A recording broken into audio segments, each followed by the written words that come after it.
pagi sahabat Tribuners yang saya hormati dan saya muliakan. Pagi hari ini yang luar biasa, kita akan bahas tentang geliat ekosistem perfilman di Sumatera Utara. Tentang industri film ya sahabat Tribuners yang saya hormati dan kami muliakan. Bersama Bapak Dr. Immanuel Prasetya Ginting M.Hum. Selamat pagi. Pagi. Pak, panggilannya Pak Manu. Nama kerennya Pak Manu. Tentang industri perfilman, kalau Pak Manu bisa dikatakan adalah salah satu pelaku dan yang expert juga di perfilman di Sumatera Utara. Banyak film yang sudah dibuat oleh Pak Manu. Dan hari ini kita akan bahas bagaimana ya industri perfilman, geliat ekosistemnya bagaimana di Sumatera Utara. Dan Pak Manu juga adalah founder dari Yayasan Sinema Manu Project Pro Indonesia. Ini Pak Manu. Ya. Bisa ceritakan sedikit tentang Yayasan Sinema Manu Project Pro di Indonesia? Ya, jadi sebenarnya Manu Project Pro Indonesia ini sebelum jadi Yayasan Sinema, dia itu berdirinya udah lama sebenarnya. Dia di tahun 2005 berdirinya. Nah, di titik itu di mana perfilman Indonesia itu, khususnya kalau kita bilang perfilman Sumatera Utara itu masih sepi-sepi aja, karena Medan itu sendiri dari Sumatera Utara itu kan pernah berjaya di bidang perfilman. Kita pernah memproduksi film yang menang FFI, kemudian kita juga punya studio film sendiri, produksinya itu lumayan besar, menghasilkan beberapa film yang menarik juga, tetapi karena industri filmnya mengalami kelesuan pada saat itu sempat menurun, diperparah lagi 98 itu krisis ekonomi, udah lebih parah lagi. Akhirnya industri perfilmannya bergeser. Saya bilang bergeser tidak mati karena ternyata pada saat itu yang saya amati adalah munculnya teman-teman itu yang buat film-film budaya. Dia VCD-an. Kalau kita bisa ingat dulu, wah itu sampai di masa-masa itu Golden Egg. Kalau kita bisa ingat tuh ada yang buat film Golden Egg. Itu sempat geliatnya dari sana. Akhirnya ekosistem perfilman itu kan jadinya kayak tumbuh di batu-batu tapi hidup. Nah, Manu Project Pro Indonesia itu hadir sebenarnya kemarin itu dari semangat dunia pertelevisian sebenarnya awalnya. Karena seiring dengan berdirinya stasiun TV swasta pertama di Sumatera Utara pada saat itu, Manu Project Pro berkesempatan kerjasama untuk bikin reality show. Itu Cameron Challenge judulnya, kalau saya masih ingat itu 12 orang dikasih ke hutan 35 hari, yang paling kuat akhirnya yang bertahan, dan itu berlanjut akhirnya kita kemarin semua orang menyebutnya PH. Lalu saya di tahun 2017, 2016 setelah berapa tahun Manu Project Pro ini berjalan, saya katakan kalau untuk dunia pertelevisian sebentar lagi pasti akan tergerus. Entah kenapa feeling saya kuat banget karena pada saat itu media sosial belum saya bawa sekarang. Belum sejor-joran sekarang, dan saya nggak prediksi pandemi. Saya pada saat itu bilang pasti industri pertelevisian ini mengalami kelesuan, tetapi ada satu yang tetap akan bertahan, yaitu film. Dan kecintaan saya dengan film itu dengan sering ke bioskop, kemudian saya suka proses pembuatan film, itu yang menjadikan saya akhirnya lebih mantap. Akhirnya kita memilih untuk Yayasan Sinema bentuknya, bukan PT, bukan CV, karena kita tuh kepingin supaya orang-orang di luar sana betul-betul merasakan bahwa bisnis itu memang penting, tetapi yang paling penting adalah membangun ekosistem dulu.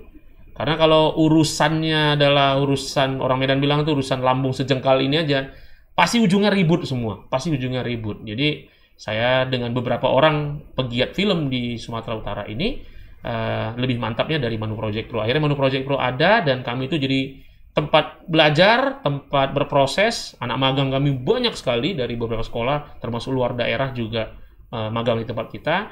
Di sana itu kita ajari bagaimana filosofinya dari mulai sikap, kemudian pengetahuan, keterampilan umum, dan keterampilan khusus di bidang perfilman.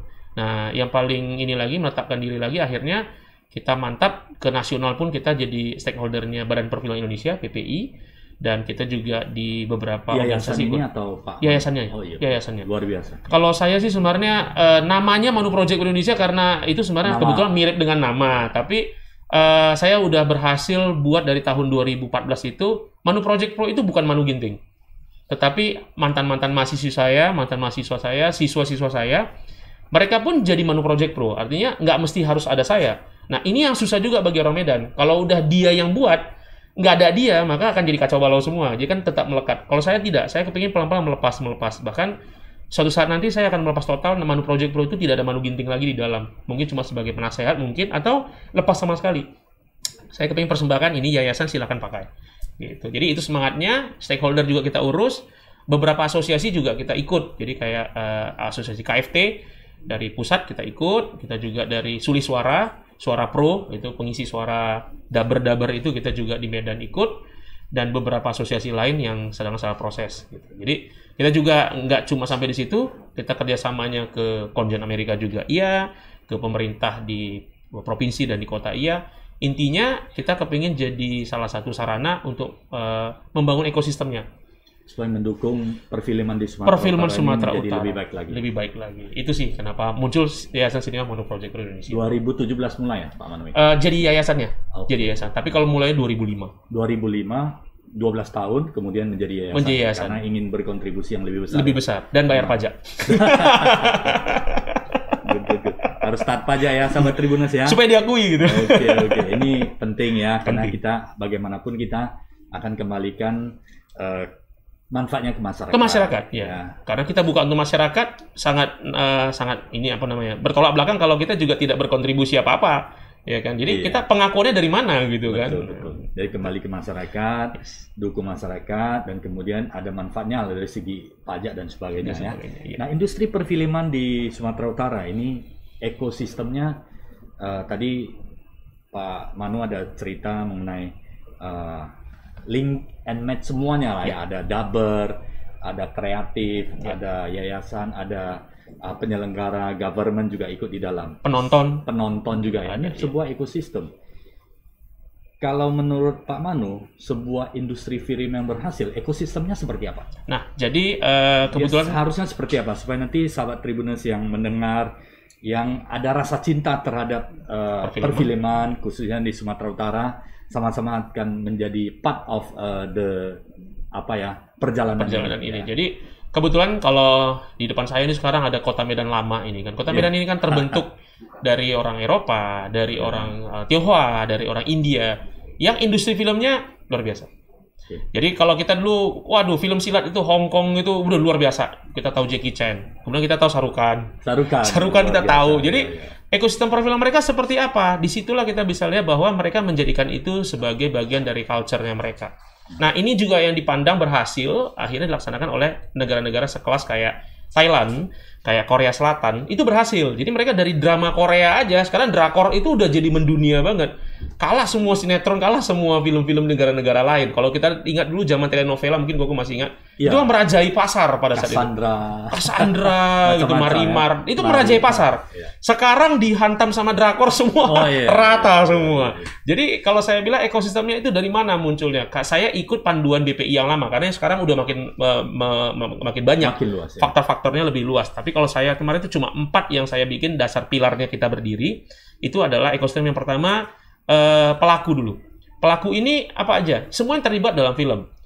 Tukang lukis poster film dulu, kalau kita ingat tuh kan, kalau zaman-zaman bioskop masih mutar-mutar film Medan ini banyak bioskop, kan poster nggak cetak, lukis.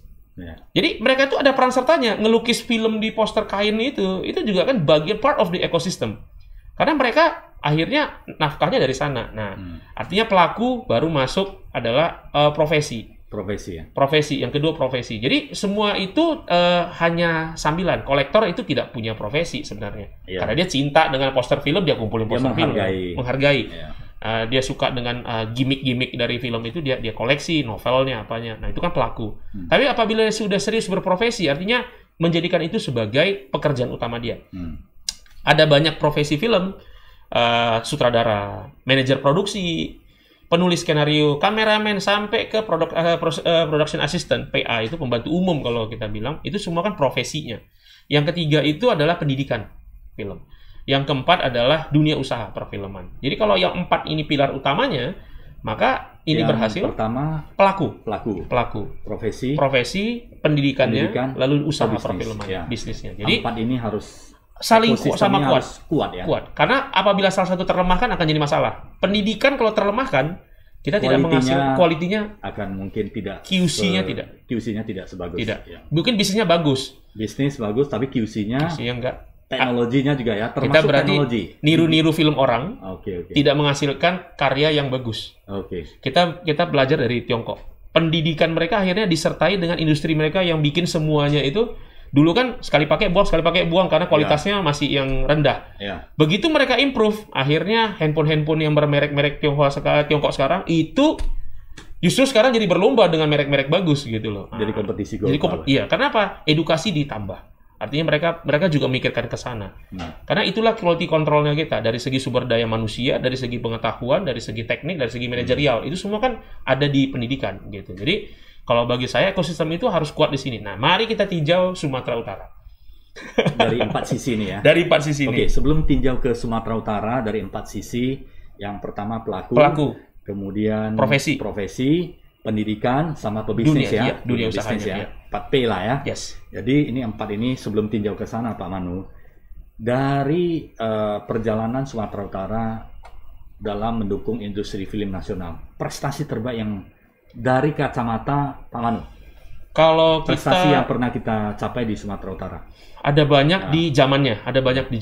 Kalau saya bilang tadi pelaku perfilman, kita ini benar-benar penonton film yang sangat-sangat fanatik. Kita betul-betul luar biasa ini.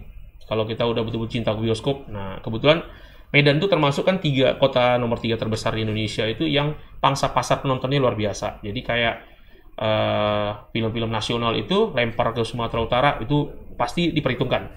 Itu termasuk prestasi yang mungkin tidak tercatat atau apa. Nah, kalau untuk penonton terbanyak juga kita pegang Muri, itu salah satu pelaku perfilman Sumatera Utara juga, dia berhasil mengumpulkan penonton terbanyak untuk film pendidikan pada saat itu.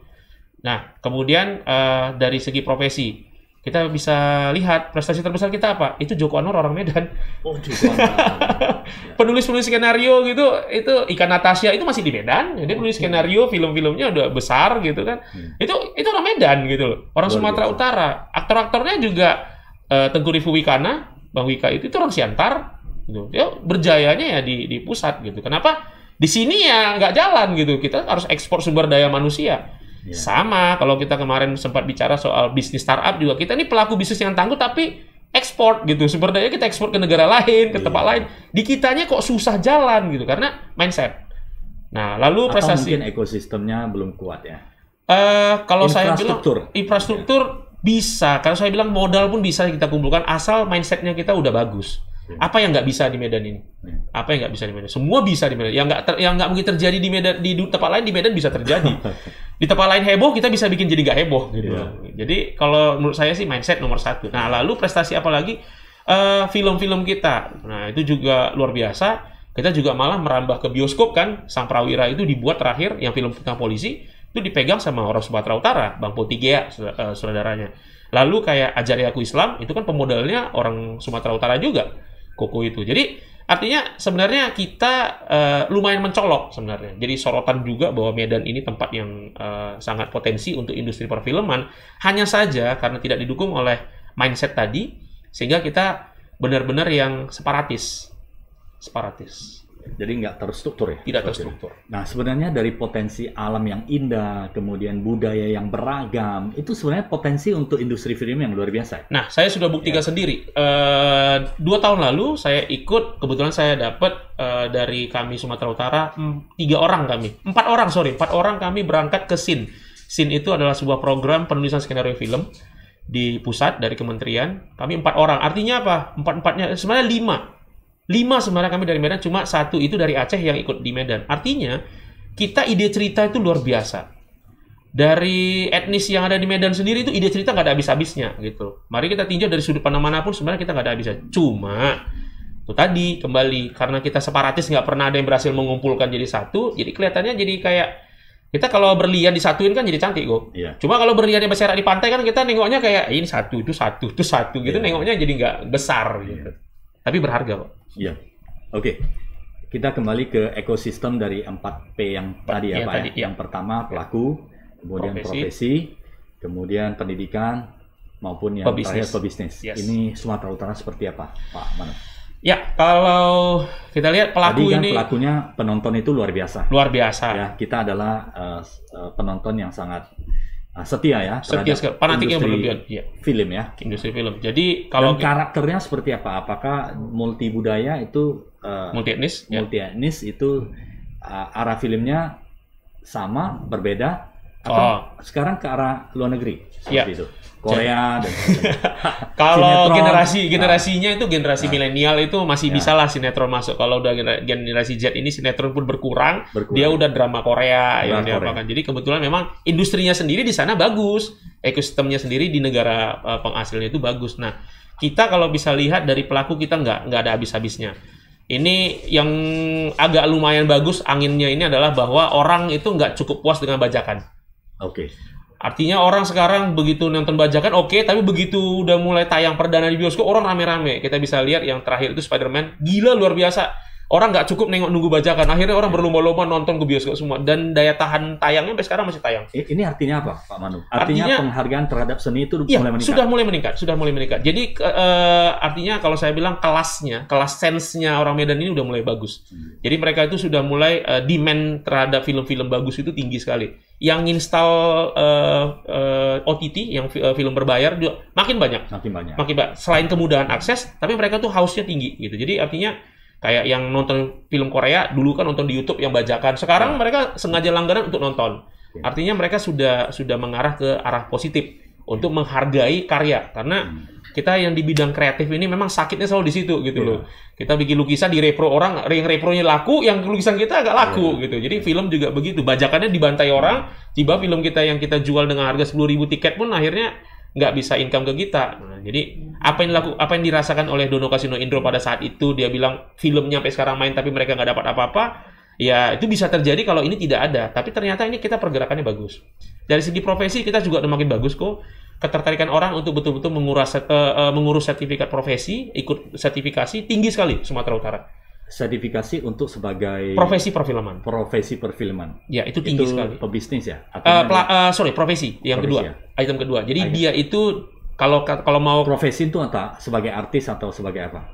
Kita yang paling banyak kemarin itu dokumentaris. Kemudian manajer lokasi. Kemudian talent koordinator. Kalau saya sendiri sertifikasi saya dapat penulis skenario film nasional. Dan itu bisa didapatkan melalui proses sertifikasi nasional. Di mana? Jakarta atau di mana? Di Medan juga sebenarnya bisa diajukan dan bersering kali ke Sumatera Utara. Cuma ini masih terkendala karena COVID lagi galak-galaknya. Kalau enggak tadinya di Januari kita juga mau mengadakan kembali sertifikasi itu. Dan itu kalau yang diadakan seperti itu kan itu gratis. Kalau yang berbayar ya ada terus. Dan itu tujuan sertifikasi supaya profesional. Keprofesionalisme itu diakui. Di industri perfilman semakin kuat, ada manajer, ada seperti penulis naskah dan sebagainya. Ini mereka yang benar-benar sudah teruji ya. Sudah, dan harusnya sih goalnya sih, kalau saya sering berkelakar, saya bilang begini. Kalau memang udah itu profesional, di KTP buat dong. Profesi Anda itu jangan wira swasta semua itu, kameramen film kan keren gitu, karena Anda sudah punya sertifikasinya kan. Gitu. Selama ini kan guru ya, semua guru bisnis, kemudian wira swasta gitu. Karyawan gitu ya. Karyawan dia buat. Sekali-sekali kalau bisa ya memang harus berani tampil ya. Sutradara film.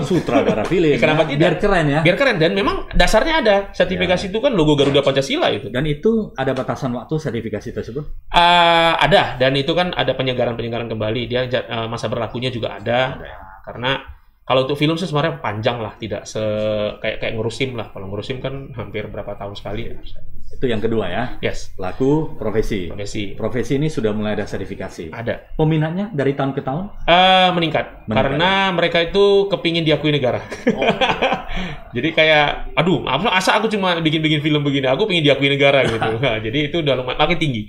Anak-anak sekarang juga sudah mulai ke sana arahnya, dan didukung oleh yang ketiga tadi, pendidikan. Sekolah-sekolah di bidang itu sudah mulai ada banyak buka. Seperti di mana? Kalau di Sumatera Utara, SMK yang punya jurusan film tuh ada. Jurusan multimedianya sebenarnya juga masih ada kan? Multimedia masih dekat sekali. Kemudian broadcasting itu juga konten kan. Mereka itu program siaran televisi ada, jurusan film juga ada, multimedianya juga ada. Dan itu Sumatera Utara kayaknya menyebar. Kalau acting itu termasuk jurusan yang di mana itu? Kalau acting saya lebih setuju dia terletak di pelajaran bahasa Indonesia sebenarnya. Bahasa Indonesia. Saya lebih setuju di sana. Kenapa? Acting itu kan bahasa. Kita itu bahasa jangan... Bahasa tubuh ya? Iya, itu yang saya maksud. Jadi bahasa itu jangan cuma bahasa tulis dengan bahasa lisan. Gitu loh. Tubuh adalah bahasa gitu. Kamera adalah bahasa gitu. Cara kita menyampaikan pesan ini kalau kamera kita geser kan berbeda. Bahasa yang mau kita apakan. Jadi kayak kita potong lalu jadi horor. Karena nggak kelihatan yang sebelah sini gitu. Itu kan teknik bagaimana kamera menceritakan gitu. Jadi kalau saya bilang acting itu dari bahasa. Dan sekarang posisinya di mana, Pak Mano? Kalau dunia pendidikan saya rasa untuk apa? Untuk acting ini? Kalau untuk acting kebetulan kalau yang di Medan ini semua kan gabungnya ke modeling. Itu kita nggak bisa pungkiri modeling. Makanya saya juga tetap bilang ini bahasa karena itu dekat dengan public speaking. Acting, public speaking, modeling itu kan satu paket semuanya gitu loh. Body language-mu gitu kan. Itu berarti kan bagian dari part of acting. Kalau saya memang punya pendekatan lain untuk acting sih. Bagi saya tidak ada yang berakting, tetapi masuk ke dalam peran iya.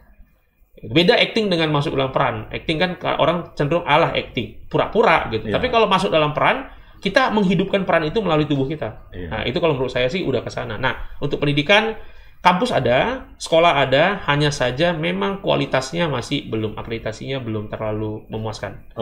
Masih perlu pengembangan PR yang banyak di depannya. Dan ada yang mengatakan bahwa di industri film ini seperti industri yang kita perlu banyak modal, kemudian dapat uangnya tidak mudah sebelum film itu menjadi viral dan sebagainya. Investasi terlalu banyak dibanding dengan pendapatannya. Nah, kalau itu saya bisa katakan sebenarnya disinilah kita bisa lihat semua yang di ekonomi kreatif, kepuasannya itu sebenarnya bukan masalah cuannya doang, tetapi kepuasan bagaimana kita menghasilkan karya. Jadi kalau memang dia niatnya, ada dua kan produser ini, betul-betul dia kepingin menghasilkan film yang memorable, yang sangat bagus sehingga orang mengenang film itu. Ada orang yang memang yang pengen cari untung gitu.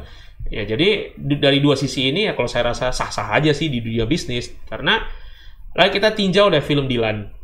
Modalnya berapa, untungnya berapa, berkali-kali lipat. Warkop Reborn. Orang nonton tuh bukan karena kualitas filmnya bagus, karena rindu Dono Kasino Indro. Penontonnya sampai berapa? 7 juta tembus ya, 7 juta kali 10.000 aja udah berapa gitu kan. Jadi artinya menguntungkan. Nah, kalau saya katakan sebenarnya paling tidak bisanya kita usahakan balik modal selama kita itu menghidupkan ekosistemnya. Karena lucu dong kalau kita produksi film, tapi orang itu nggak suka jenis film itu. Berarti kita bikin film untuk kita sendiri dong. Harus ada research ya? Harus ada riset. Riset pasar harus. Riset pasar itu harus di proses bisnisnya ya? Iya. Menarik ini. Ya. Oke. Dan ini yang ketiga pendidikan ya tadi ya? Iya. Pendidikan, lalu pebisnisnya. Yang pebisnisnya yang terakhir. Pebisnisnya yang terakhir tadi. Ya. Jadi kalau pebisnis itu tadi, kita sangat-sangat kekurangan produser. Kenapa? Ternyata di Medan ini ya, setelah saya lama-lama saya amati sekali kok. Ini saya lihat orang lebih senang nyumbang ke panti asuhan daripada memfasilitasi produksi film. Padahal impact-nya, kalau kita membuat sebuah film edukasi, orang kan nonton terus. Dengan nonton film, orang kan termotivasi untuk berubah jadi lebih baik. Karena kan itu sugesti. Kalau kita nyumbang berapa ratus juta untuk panti asuhan misalnya, oke, kita menyelamatkan beberapa orang di sana. Jadi ini 11-12 pebisnis ini juga sama kayak orang invest ke dunia pendidikan itu kan nggak terlalu banyak. Ya gitu. Jadi orang tuh invest ke pasar langsung yang bisa dia lihat. Pasar masa depan dia tidak lihat. Nah, kekurangan visioner orang-orang yang seperti inilah menjadikan produser-produser film itu hanya berpikir sebatas gua keluar berapa, gua untung berapa. Nah, jadi kayak pebisnis itu kita lihat pemilik bioskop aja udah nggak ada orang Medan. Ya, semua kan? Udah terafiliasi ya. Udah monopoli dan ada brand-brand tertentu. Brand-brand tertentu. Jadi orang nggak mau ambil risiko. Dulunya kita kan masih di kita luar biasa. Setiap banget jalan itu ada jarak berapa meter itu. Nama-namanya berbeda. Iya, kalau saya bilang tuh dulu itu bioskop tuh jadi agamanya orang Medan gitu. Kalau sekarang kan hampir tiap meter ada masjid dan musola. Kalau dulu hampir tiap berapa meter bioskop gitu kan. Jadi artinya itu sempat melekat di jiwa masyarakat bahwa kita tuh memang polanya nonton. Pebisnis pun jalan. Jadi sebenarnya kalau saya pikir sekarang bioskop itu nggak cuma jualan nonton film, kulinernya kan. Orang beli popcorn, beli apa itu kan juga sebenarnya kan income-nya dari situ sebenarnya gitu. Jadi kopi, popcorn. Iya, jadi orang nonton sambil makan kan gitu. Kebiasaan kita. Jadi kalau saya bilang pebisnis juga tanda petik perlu juga dengan ekosistem yang tadi 3 perlu juga ada jembatannya gitu. Karena mencari orang-orang yang mau memodali sesuatu yang belum tentu untung itu sangat sulit di dunia, bukan cuma di Medan gitu. Apalagi orang Medan. Hitung-hitungan banget orang Medan ini. Everything cuan. Bener, 2.000 aja berapa? Kita ada sisi lain ya. Ada sisi lain. Edukasi, efek sosial yang harus kita dukung supaya nanti semakin lama masyarakat semakin baik. Ini edukasi secara terus-menerus. Kalau saya bilang juga ada satu faktor, kita itu seperti Singapura, kita multicultural banget. Di Medan ya? Di Medan multicultural, kita melting point. Jadi itu juga membuat kecurigaan kita untuk berinvestasi itu lebih tinggi sekali. Itu mengakibatkan karakter kita bisnis pun jadi seperti itu. Gitu. Singapura kan keras juga berbisnis sana. Medan juga begitu, karena kita nggak lekat satu budaya. Kalau kita bilang kita lekat dengan Melayu, ya itu Pekanbaru, apa ya kan emang lekat dengan budaya Melayu. Kita kan dibilang Melayu pun nggak Melayu-Melayu amat, dibilang Batak juga nggak Batak-Batak amat, kita mayoritas Jawa gitu. Dibilang Jawa juga, apalagi kita Sumatera. Lalu dibilang kita Tionghoa nggak Tionghoa amat gitu. Dibilang cuma Little India yang ada di Medan ini, bukan India banget gitu. Jadi kita semuanya kan karena kita egaliter, kebetulan kita menerima orang lain dengan baik. Di sini kita nggak peduli lu orang apa, pokoknya lu orang Medan, lu orang Siantar. Sumatera Utara kan karakternya begitu. Makanya Siantarmen keras, anak Medan gitu, mau terserah orang apa. Gitu. Jadi sentimen budaya itu ketika di Jawa itu sempat heboh, di kita malah kita bisa redam. Itu enaknya egaliternya kita orang-orang Medan ini. Cuma bagi bisnis itu jadi dampak negatif gitu loh, bahwa kita itu tidak kayak membesarkan sesuatu, kita itu kayak kami mau ngambil untung dari sini gitu. Kami sangat takut berisiko ngambil dari sini. Jadi saya bisa melihat juga kok memang seperti itu. Nggak gampang meletakkan uang 3 miliar kok untuk nih buat film gitu, nggak gampang di Medan nggak. Project terbaik dari Manupro? Kalau kita Project Pro yang sangat satisfied lah Pak Manu. Kalau saya bilang sih akhirnya dari empat unsur tadi ekosistem, kita paling puas dengan pendidikannya, bahwa kita pendidikan non formal, kita berhasil mendidik karakter orang-orang yang akhirnya cinta dengan film. Jadi beberapa ex dari Manu Project Pro itu malah melanjutkan kuliah film itu ke luar. Ke luar negeri? Ke luar negeri belum, tapi karena luar pulau ya? Luar pulau ya, jadi kayak ke IKJ, ke ISI itu ada banyak. Akhirnya ketertarikan dia untuk lebih, itu ada. Kalau saya bilang pencapaian terbesar saya itu, karena itu kan investasi jangka panjang. Saya menciptakan sumber daya manusia yang punya pola pikir bagus. Judulnya apa, Pak Manu? Bukan karya film, orangnya. Tapi kalau karya film yang pernah kita hasilkan, yang kalau saya sih justru bukan film fiksi, bukan film orang. Saya animasi yang paling berkesan. Kenapa? Kita kemarin belum betul-betul, saya cuma karena suka nonton film kartun. Waktu Police Movie Festival tahun 2018 kalau saya nggak salah, kita kepingin bikin cerita gitu loh, pendek, film kartun. Jadi saya rasa gambarnya jelek banget gambarnya, tapi kita ngerjakannya itu hampir berapa minggu itu. Yeah. Tapi itu juara 2. Hebat. Dapat pialanya yang besar itu kayak Oscar gitu loh, pas itu biaya datangkan pialanya 500.000 kok. Karena beratnya gitu loh. Tapi begitu nyampe di Medan tuh rasanya kayak megang itu kayak value-nya Oscar banget gitu. Iya, karena saya benar-benar serius ketika bikin cerita filmnya, cuma saya kurang puas dengan gambarnya. Orang kita bukan pembuat film kartun kan, bukan film animasi. Tapi karya kami justru yang saya nggak bisa lupakan justru itu. Di luar dari beberapa film-film kami yang pernah menang di festival. Gitu. Jadi yang memorable itu. Okay. Judulnya yang Pacarku ya. Itu bisa dilihat di mana? Di YouTube ada. Di YouTube ya? Ada film Medan ya. Sudah dipublish. Dan itu juga dipublish juga sama kepolisian, karena itu kan Polisi Festival. Itu artinya memang milik mereka kan. Jadi edukasi, ya? Mereka juga udah kasih di link mereka. Oke. Yes. Luar biasa, sukses terus Pak Manu. Ya. Film, kalau kita cerita film yang digemari masyarakat Sumatera Utara saat ini film apa? Saya melihat kesamaan pola. Segmennya mungkin dan sebagainya. Drama, tetap drama. Karena kemiripan cerita bersambung itu tetap digemari. Tetap digemari. Jadi drama mau dia film putus atau film seri bersambung juga itu tetap digemari. Karena kita lihat pola masyarakat kita ini mirip dengan India. Ekonominya, pola pikirnya, pola hidup masyarakatnya mirip dengan India. Jadi India kan drama banget gitu loh. Itu mirip, sehingga itu yang paling banyak penontonnya. Kita suka banget drama perselingkuhan, layangan putus itu kan udah heboh banget semua orang gitu. Kemudian drama-drama tentang cinta itu tetap ada peminatnya sendiri, nggak pernah habis-habisnya. Dan juga kita senang kepingin tahu hidup orang lain.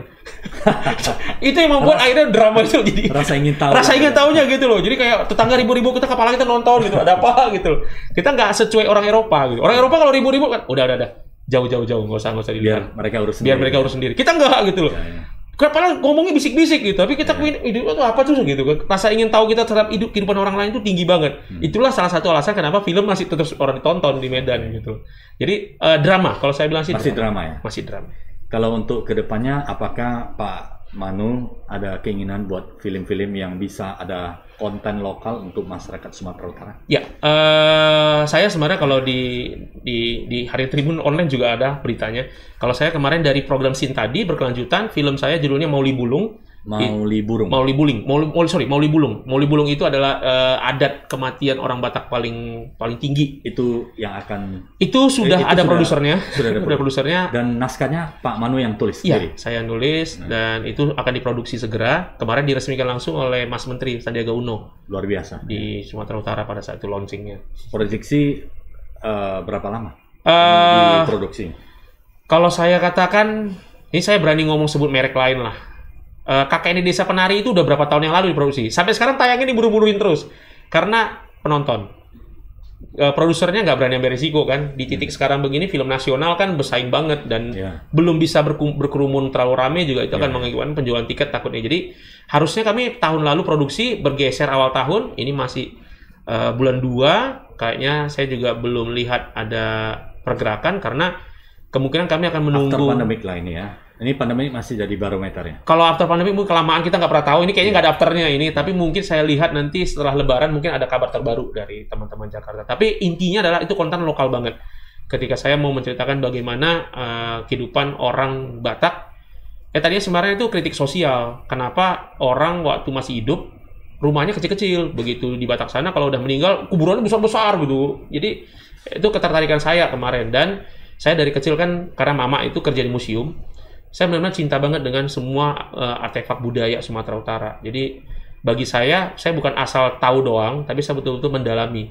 Sehingga dari budaya-budaya lain kayak Nias, itu saya betul-betul mendalami. Gitu. Dan sebenarnya potensi-potensi untuk budaya-budaya ini luar biasa loh. Banget. Karena kalau dikatakan adalah tidak ada duanya. Kan misalnya budaya Batak, Sumatera Utara misalnya, ya itu aja budaya. Melayu, budaya Nias kan tersegmented dan tidak bisa di-copycat gitu. Nggak bisa. Hanya ada milik etnis tertentu yang dilestarikan secara terus-menerus. Berciri khas. Ini potensinya menjadi industri film nasional itu seberapa jauh ya? Besar sekali. Besar sekali. Karena orang kepengen lihat kan? Ide cerita. Ini kepengen lihat ada apa sebenarnya di Tanah Karo sana, mungkin di Samosir sana, seperti itu. Karena orang berpikir Batak itu satu, Nias itu satu. Enggak. Jadi Nias itu sama kayak orang Tionghoa gitu. Ada Kelang, ada Hokkien, ada Tiucunang. Kan budayanya beda-beda gitu. Orang kan taunya rata aja. Kalau sebenarnya ini digali, ini potensinya luar biasa. Orang bisa belajar banyak dari sana. Ya. Kayak sembahyang tebu kan nggak semua etnis Tionghoa yang tahu sembahyang tebu itu apa kan? Itu hanya etnis tertentu aja, suku tertentu kalau gitu. Hokkien ya. Jadi orang nggak tahu itu. Orang pikir udah sembahyang tebu semua orang sembahyang tebu enggak. Gitu juga dibilang Batak gitu. Orang tahu Batak semua, tapi Samosir kan beda lagi Bataknya. Humbang juga beda gitu. Dan inilah yang menjadi keinginan kuat Pak Manu untuk kembangkan dari film dokumenter tentang budaya-budaya di Sumatera Utara. Nggak cuma dokumenter, fiksi juga. Fiksi juga ya. Jadi bagaimana cara orang Batak menyelesaikan masalah kan orang nggak tahu. Itu nggak sama dengan cara orang Melayu menyelesaikan masalah. Dengan orang Tamil menyelesaikan masalah pasti beda. Sedikit gambaran Pak Manu. Kalau mungkin kayak bisa sharing contohnya langsung. Jadi kayak di dalam bahasa Batak nggak ada kata maaf. Itu kan artinya karakternya orang Batak kalau salah itu tidak pernah langsung bilang sorry atau minta maaf karena nggak ada kalimat untuk itu, nggak ada kata untuk itu, istilah untuk itu. Juga tidak ada tolong, please itu nggak ada. Thank you ada. Sorry, please ada. Tapi sorry dengan please itu nggak ada. Hanya ada thank you di Batak. Sehingga apa? Cara orang Batak itu minta maaf itu nggak cukup dengan satu kata. Dia pakai 3 proses kalau saya pakai teori bahasa saya. Karena kan saya linguistik dokternya. Yang pertama itu adalah ngaku salah. Yang kedua nyesali salah. Yang ketiga janji untuk tidak mengulangi. Ini prosesnya. Ini proses. Sebenarnya itu adalah pengakuan dan saya mohon maaf. Saya akan perbaiki. Iya. Jadi ada orang kan rangkum semua bilang maaf ya. Tapi kan orang sekarang dengan bilang maaf orang Medan kan paling ini. Orang Medan ini yang paling luar biasa. Orang lain mungkin di luar negeri kan kalau dibilang I'm sorry, jawabannya cuma ada 2. I cannot forgive you dengan that's okay. Artinya diterima maafnya dengan nggak terima. Medan ini lain kok. Semua diterima? Bukan. Dia bilang saya minta maaf. Dia jawabnya gini kok. Apa maaf? Kan kita bingung jawabnya. Memang maaf apalagi rupanya selain ada maaf apalagi gitu. Orang Medan tuh begitu gitu. Jadi Kalau kayak dibilang I love you kan, I love you tuh dengan I'm not loving you kan, begitu bisa. Ini budaya-budaya lokal ini kalau Medan difilmkan ini luar biasa ini. Di Medan kalau dibilang I love you bukan bilang saya cinta kamu juga. Kok bisa? I care. Bukan, kok bisa Kok gitu bisa, loh. ya? Kok bisa? Jadi kita jawabnya apa lagi gitu. Masa kita bilang I love you dibilang kok bisa? Jadi kita masa mau menjelaskan kan? Ya? Itu adalah salah satu kearifan lokal kita yang melekat dengan budaya kita yang multikultur tadi. Medan ya, saya bicara. Ya kalau di masing-masing di daerah sih dengan masing-masing kekayaannya. Ini sendiri kalau mau dibikin skrip film, jutaan skrip film bisa dibuat. Luar biasa ya. Luar biasa. Jadi Medan ini, sahabat Tribuners, adalah sebuah ekosistem nantinya dengan ekosistem perfilman yang sangat luar biasa sekali karena kearifan lokal, budaya lokal yang sangat majemuk, multi budaya, dan ini mudah-mudahan inilah Pak Manu akan dorong terus ya. Di dalam budaya perfilman di Sumatera Utara ini akan menjadi berkembang. Untuk yang ingin mengetahui Yayasan Manu Project Pro di Indonesia, silakan hubungi. Ada website Pak Manu? Ya, kita ada websitenya di filmmedan.com, gabung semua. Ya, filmmedan.com, gabung semua. Dan kayaknya semua media sosial kita juga di Film Medan. Jadi filmmedan.id, Film Media di Film Medan ya. Film Medan, gabung semua Film Medan. Film Medan ya, sahabat Tribuners. Film Medan untuk media sosialnya juga tahu semua tentang industri perfilman. Nah, ini Pak Manu. Dari pengukuran sebuah film yang sukses itu seperti apa? Contoh lah, misalnya drakor itu kan sukses banget.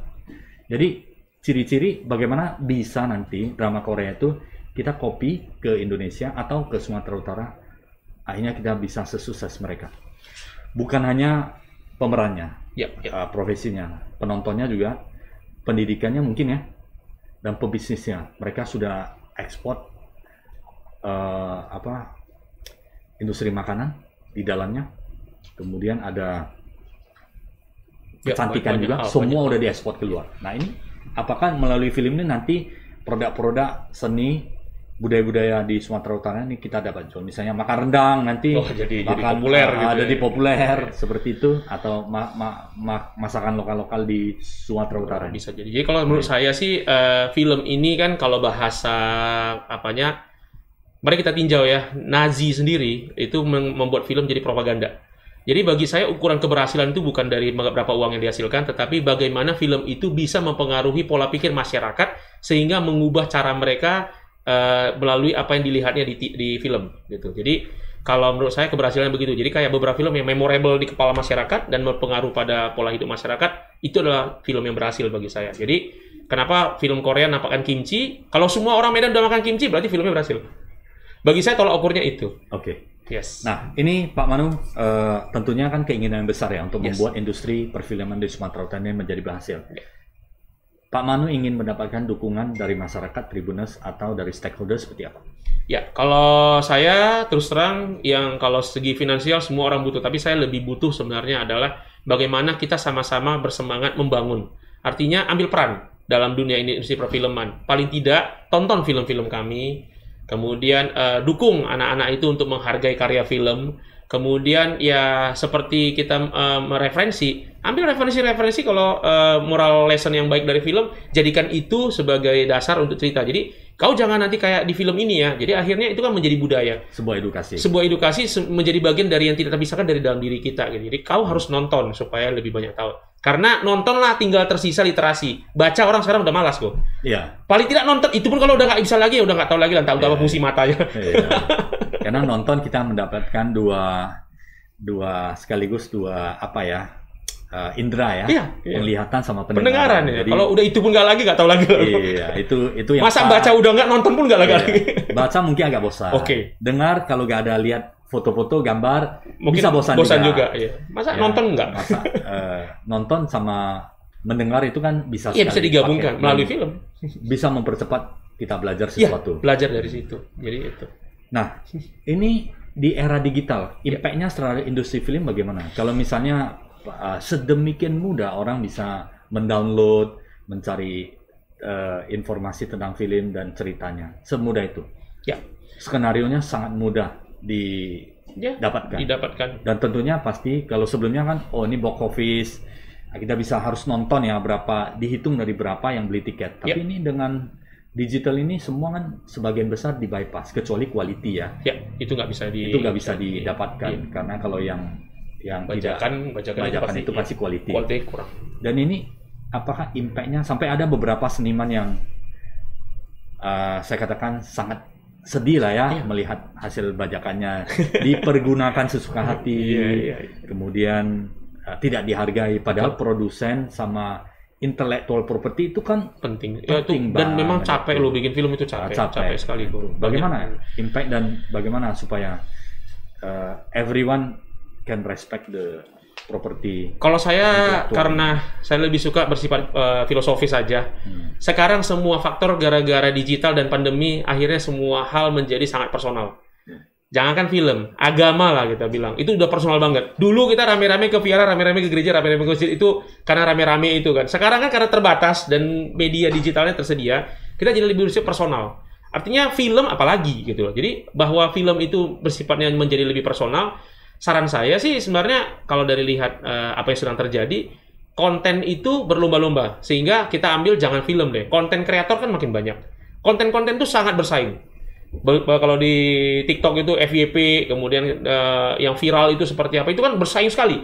Jadi kalau menurut saya sih sebenarnya menghadapi digital ini memang harus kreativitas itu harus tinggi. Ya. Karena sesuatu hal yang baru nggak mungkin lagi ada di bawah matahari. Artinya tidak ada hal yang baru total di dunia ini. Tingkat kesulitan pasti lebih tinggi. Pasti lebih tinggi. Dan ini adalah semua hasil modifikasi dari yang sudah pernah ada. Tinggal kreativitas kita aja. Dari semua hal kuliner juga begitu, apa semua begitu. Tapi kalau bagi saya kebetulan untuk di film ini masuk dunia digital, platform jadi lebih mudah. Kita nggak perlu tayang di bioskop, kita jual ke OTT itu. OTT sekarang haus banget. Sini dong filmnya kami tayangkan di OTT gitu, karena konten kan. Jadi series sekarang udah makin banyak.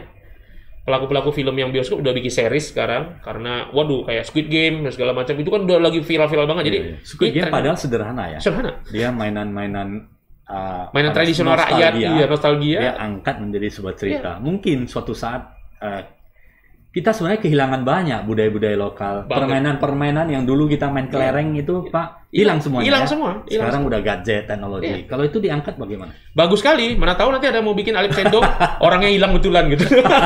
Dulu Alip Cendong kan, cendong-cendong gitu. Sekarang udah nggak ada lagi orang bilang, nggak ada lagi suara orang bilang Alip Cendong lagi.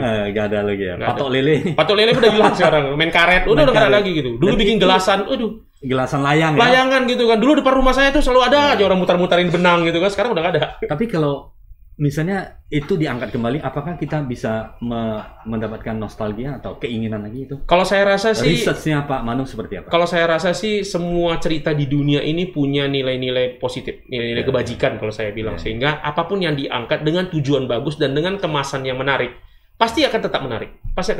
Jadi orang dulu kan ngajari anak-anaknya pakai mitos. Iya. Lu jangan depan rumah, nanti lu jauh jodoh gitu. Itu filosofisnya kan dia pakai mitos untuk mengajarkan anak. Iya. Kalau sekarang kan dengan adanya seperti ini ya silakan pakai cerita-cerita lama diceritakan dalam bentuk film yang baru yang membuat orang lain ingat dengan filmnya sehingga orang teredukasi. Jadi kalau menurut saya sih selama ide cerita itu bagus, pasti akan tetap karyanya akan dihasilkan jadi bagus. Sebuah film yang bagus itu faktornya apa saja ya, Pak Manu? Apakah dari segi alur ceritanya harus menarik? Semua kemudian pasti. Pemerannya, kemudian lokasi syutingnya, kemudian editingnya seperti apa? Itu kalau dibagikan persentase, Pak Manu membaginya seperti apa? Kalau saya bilang ya mungkin ada riset tertentu yang ada. Iya, ini itu ibarat risetnya kuenya harus berapa persen ini kira-kira. Ya. Kalau saya langsung katakan nggak ada yang persen-persen bagi-bagi, 100% manajemennya. Langsung saya berani bilang begitu. Manajemennya, manajemen artis produksi kan penting. Benar, manajemen produksi penting, manajemen artis penting, manajemen pemasaran penting. Kita mau bikin bagus pun, kalau produksinya berantakan jadwalnya, cara teknik SOP-nya juga nggak beres, kayak manapun alat itu mahalnya, bagusnya, lokasi syutingnya cantik, pasti film nggak karu-karuan. Artisnya apabila tidak under manajemen yang bagus, datang suka-suka dia, kemudian udah lebih ngalahin daripada Raja Firaun pula dia datang gitu kan, jadi nggak ada etikanya, nggak ada apanya, pasti berantakan.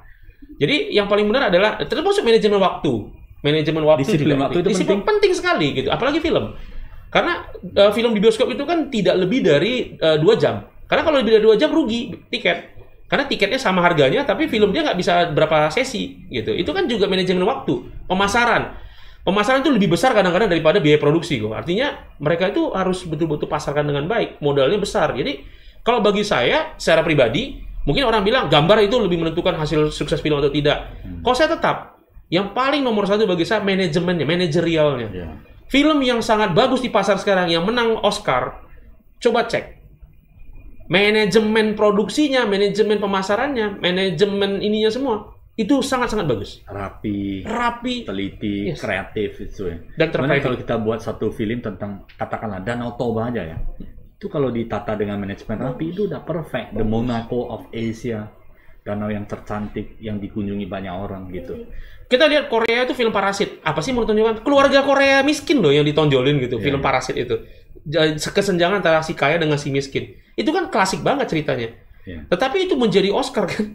Luar biasa. Apalagi Danau Toba kita gitu besar, masa nggak bisa? Cuma memang berbagai angle ya. Itu manajemennya. Apakah kemungkinan nanti di Sumatera Utara, Medan khususnya ya, akan ada studio besar kedepannya yang bisa terafiliasi dengan produser besar di Indonesia? Seperti Bandung kan ada Trans Bandung. Ada. Kemudian di studio alamnya yang di Jawa juga ada. Kalau saya di Sumatera Utara, Medan ini dan sekitarnya itu bagus sekali alamnya. Betul. Kalau saya bilang itu kembali lagi ke pelakunya. Pelakunya butuh tempat sebesar studio itu enggak? Oke. Jangan-jangan cuma perlunya sebesar kedai kopi aja udah cukup. Jangan-jangan. Yang penting kreatif. Demand-nya. Jadi kalau memang kita, waduh, saya perlu sekali studio ukuran hanggar pesawat misalnya. Untuk apa ya? Nggak ada di Medan ini, tapi saya butuh gitu kan. Nah, saking tingginya kebutuhan itu, saya pasti sebagai orang yang nggak ngerti film, saya pasti cari cuan. Saya bangun studio yang ada itunya gitu, karena peminatnya udah banyak gitu. Itu kebutuhan kan itu kebutuhannya harus ada. Jadi kalau saya bilang sih bisa iya bisa enggak. Menarik sekali. Jadi sahabat Tribuners ya, hari ini kita belajar tentang industri perfilman. Pak Dr. Immanuel Gintings M.Hum ini luar biasa nih, ahli bahasa, doktor S3 di bahasa, kombinasikan antara ilmu bahasa dengan ilmu di perfilman ini sehingga menjadi penyampaiannya menjadi lebih baik kata-kata. Karena bahasa itu bukan hanya bahasa secara lisan verbal, atau tetapi juga ada non-verbal ya, seperti bahasa tubuh, bahasa visual itu menjadi menarik ya sebuah film.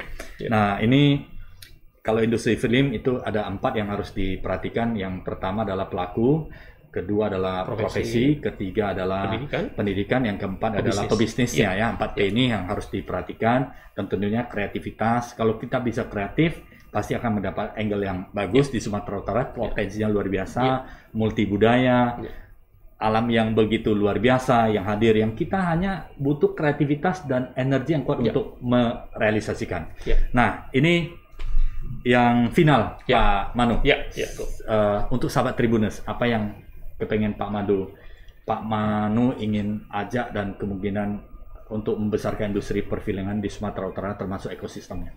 Ya, jadi untuk Tribuners, jadi kenapa medianya ini juga kan hari ini talk show hari ini itu juga sebenarnya adalah bagian dari penting dari kampanye membesarkan ekosistem perfilman, bahwa sebenarnya semua Tribuners itu adalah bagian dari perfilman. Kenapa? Karena yang ceritakan di film itu kan tentang kehidupan manusia. Artinya memang manusia itu sebenarnya hidup ini adalah panggung sandiwara, itu ya bener gitu loh. Masalahnya sandiwaranya mau dibikin teater atau dibikin film. Nah, kalau saya bilang sih sebenarnya di film lebih enak, karena tinggal duduk di rumah. Kalau di teater kan harus datang ke gedung pertunjukan. Nah, kalau menurut saya sebagai bagian yang hidup gitu lah, sebagai aset hidup dari ekosistem perfilman itu sendiri, silahkan Tribuners itu mengembangkan dirinya, mengembangkan potensinya. Jadi apapun itu akan berharga sekali. Jadi penonton, kalau yang terlalu bagus penonton akan jadi kritikus film.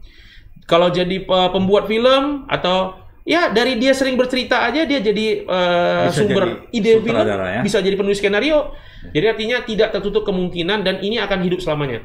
Kalau saya bilang selama masih manusia itu punya problema dalam hidup, maka industri perfilman, harusnya ekosistem perfilman akan terus hidup. Karena akan diceritakan kembali ya? Dengan media apapun itu. Jadi saran saya itu aja. Semoga tetap kita bisa sama-sama saling bahu-membahu membangun ekosistem perfilman, karena ini juga dari masyarakat, oleh masyarakat kembali ke masyarakat. Luar biasa ya. Yang ingin mengetahui tentang industri film banyak bisa ke Film Medan, filmmedan.com, Manu Project Pro Indonesia. dan bisa belajar banyak ya Kita bisa dari cerita-cerita. expertnya ya. Terima Semoga kasih. pembicaraan ini bermanfaat bagi sahabat Yes. Tribuners. Sekali lagi terima kasih Pak Manu yang sudah berkenan hadir di studio Terima sharing bersama teman-teman di sahabat Tribuners. Semoga pembicaraan ini bermanfaat bagi kita semuanya. Saya dan selalu untuk kita semuanya. Thank you sahabat Thank you. Tribuners. Thank you Pak Manu.